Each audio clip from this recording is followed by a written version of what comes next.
안녕하세요 여러분.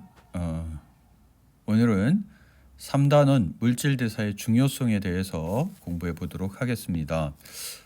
이 단원에서는 물질대사와 관련된 질환을 공부하겠고, 그 다음에 대사성 질환을 예방하기 위한 올바른 생활 습관에 대해서 알아보도록 하겠습니다. 그러면 대사성 질환이라는 것은 어떤 것을 얘기하는 걸까요? 대사성 질환은 우리 몸에서 물질대사의 이상으로 발생하는 질환을 통틀어서 대사성 질환 이렇게 얘기를 하게 됩니다. 포도당 대사 이상에 의한 고혈당이라든지 당뇨병, 그다음에 지방 대사에 의한 고지혈증, 그다음에 비만 이런 것들이 여기에 포함될 수 있겠고요. 그다음에 이러한 질환에 의해서 발생하는 심혈관계 질환, 뇌혈관계 질환, 이런 것들이 다 대사성 질환과 관련되어진다고 할 수 있겠습니다.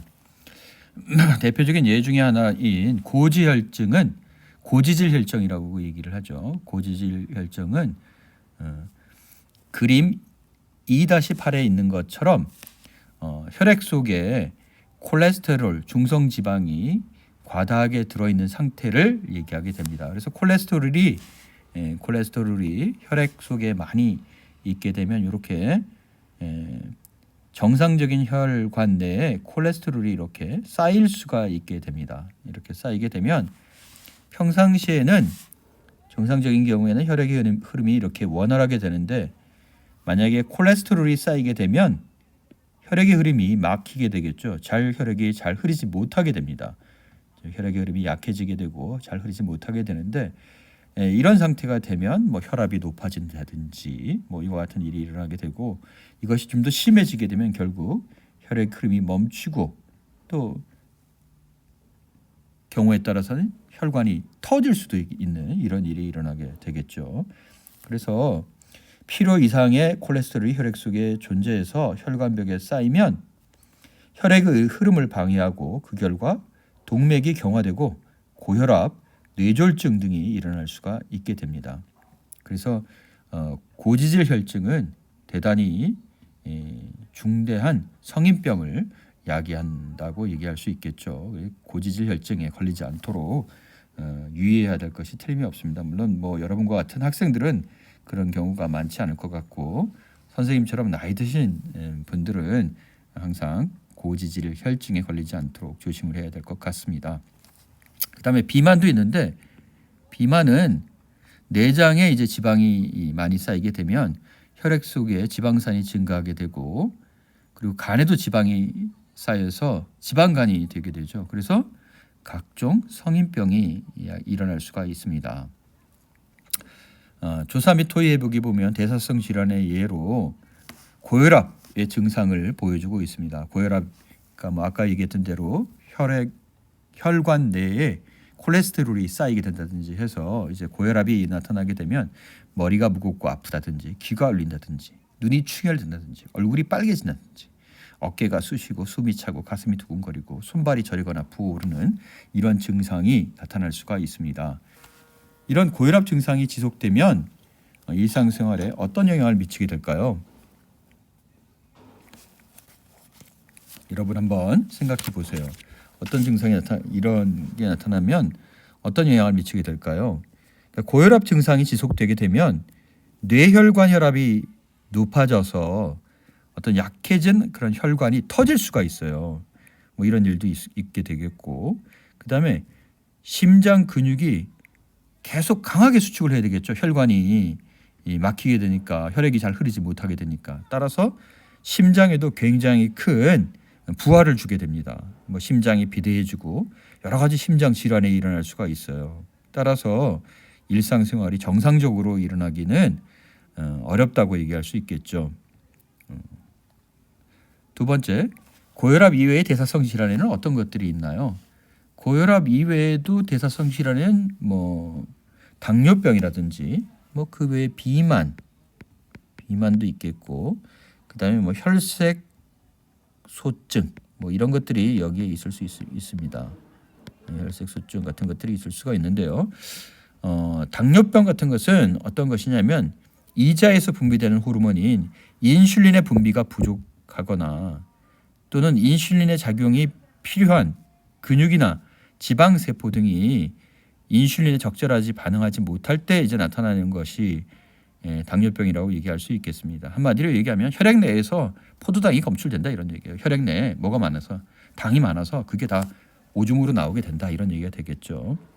그래서 혈액 속의 포도당이 조직 세포로 흡수되지 못하고 고혈당 상태를 유지해서 오줌으로 당이 배설되는 것. 이걸 이제 당뇨병 한마디로 얘기하면 그렇게 얘기할 수 있는데 이렇게 되면 갈증을 느껴서 물을 자주 마시게 되고 오줌을 자주 누고 배가 항상 고프겠죠. 왜냐하면 먹는 족족 그 포도당이 바깥으로 다 나가버리니까.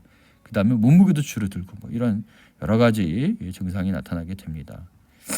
두 번째 비만.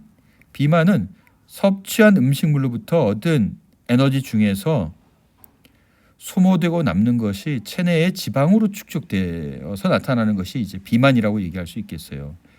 이건 뭐 당연히 체중이 많이 나가는 것인데 체중이 많이 나가는 것뿐만이 아니라 체내에 지방 조직이 과다한 상태를 우리는 비만 이렇게 얘기를 하게 됩니다. 그다음에 혈색소증은 선천성 철대사 이상으로 음식으로 섭취한 철이 너무 많이 흡수되어서 혈액 속에 철이 지나치게 많은 상태를 얘기하게 됩니다. 이 철이 간이나 이자, 심장에 축적되어서 각 기관을 손상시킬 수 있겠습니다. 자, 다음 물질 대사의 중요성을 대사성 질환과 관련지어서 한번 얘기해 보도록 합시다. 뭐 예를 들면 당뇨병이 생기면 포도당이 오줌으로 빠져나가게 되잖아요. 그리고 물도 많이 빠져나가게 돼요. 오줌으로 함께. 그래서 오줌의 양이 많아지게 되면 우리 몸은 수분이 부족하다고 느껴서 갈증을 느끼게 되고 또 많은 양의 물을 또 마시게 되지요. 또 음식을 먹어도 체내의 포도당이 에너지원으로 이용되지 못하고 다 빠져나가기 때문에 쉽게 피로를 느끼고 몸무게가 줄어드는 뭐 이런 증상이 나타납니다.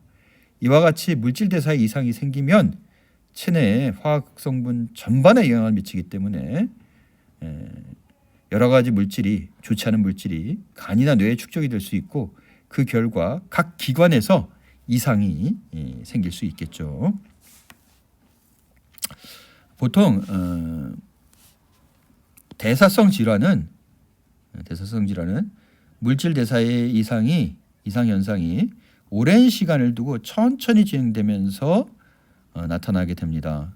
그래서 생활 방식이 변화하고 고령화가 진행됨에 따라 비만, 당뇨병 등 대사성 질환이 많이 발생하고 있습니다.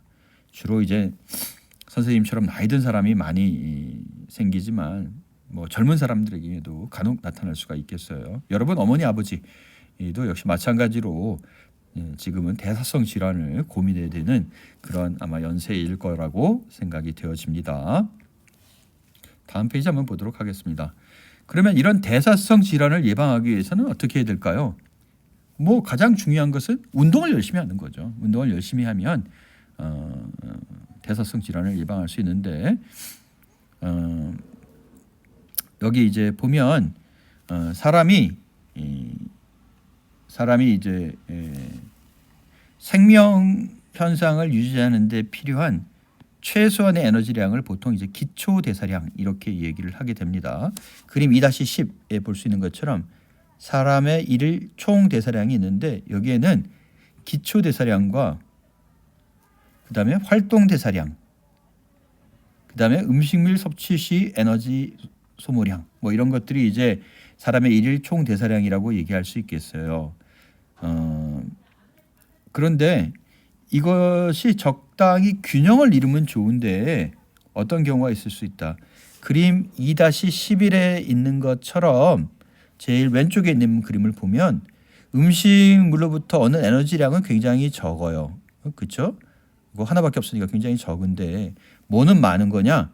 활동 대사량은 굉장히 많고 기초 대사량도 굉장히 많고 그다음에 음식물 섭취 시에 소모되는 에너지량도 많아요. 이게 상대적으로 이 세 가지가 훨씬 더 크다면 즉 활동 대사량이 너무 많다면 체지방 및 체단백질이 감소하는 이런 일이 이제 일어나게 된다. 이런 얘기입니다.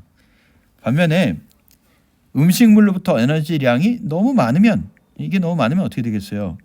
너무 많으면 체지방이 축적되게 되는 이런 일이 일어나게 되죠. 그러니까 음식물부터 얻는 에너지 양이 너무 적어도 곤란하고 너무 많아도 곤란하고 어떤 상태? 균형을 이루는 것이 좋겠다. 그래서 건강하게 생활하기 위해서는 섭취하는 에너지량과 소모하는 에너지량이 균형을 이루어야 할 것이라고 생각이 되어집니다. 다음 페이지 보시겠습니다. 그래서 우리 몸에 지방이 줄고 근육이 발달할수록 보통 기차 대사량이 높아지게 돼요. 근육이 발달할수록 기초 대사량이 높아지므로 규칙적으로 운동을 하면 에너지가 균형을 유지하는 데 도움이 되게 됩니다. 단순히 밥을 적당히 먹는다가 중요한 것이 아니라 밥을 많이 먹더라도 운동을 열심히 해서 근육이 발달하게 되면 많이 먹더라도 어떻다. 기초 대사량이 워낙 높기 때문에 에너지가 균형을 이룰 수 있다 이런 얘기입니다. 또 우리 몸의 생명 현상을 유지하기 위해서는 여러 종류의 영양소가 필요한데 균형 잡힌 어떤 식단을 구성하는 것도 대단히 중요하겠죠. 그러니까 편식하지 말고 골고루 먹어야 된다 이런 얘기입니다. 그런 것들이 중요하다고 생각되어지고요. 조사해 보기에 있는 것처럼 현우나 윤서처럼 밤마다 라면과 팝콘을 먹으며 영화를 본다든지 밤늦게까지 공부할 때 야식을 먹는다든지 뭐 이런 것들은 좋은 습관이라고 얘기할 수 없겠어요. 세 번째 보면 대사성 질환을 예방하기 위한 올바른 습관을 만화로 만들어 발표해보자 이렇게 되어 있는데요. 여러분 한번 만화로 만들어서 그려서 한번 넣어 두어 보세요. 선생님이 한번 여러분들이 그린 만화를 한번 평가해 보도록 하겠습니다. 일반적으로 대사성 질환은 잘못된 생활 습관이라든지 과도한 영양 섭취, 부족한 에너지 소모, 비만 등으로 발생하게 되며 유전이나 스트레스에 의해서도 발생합니다.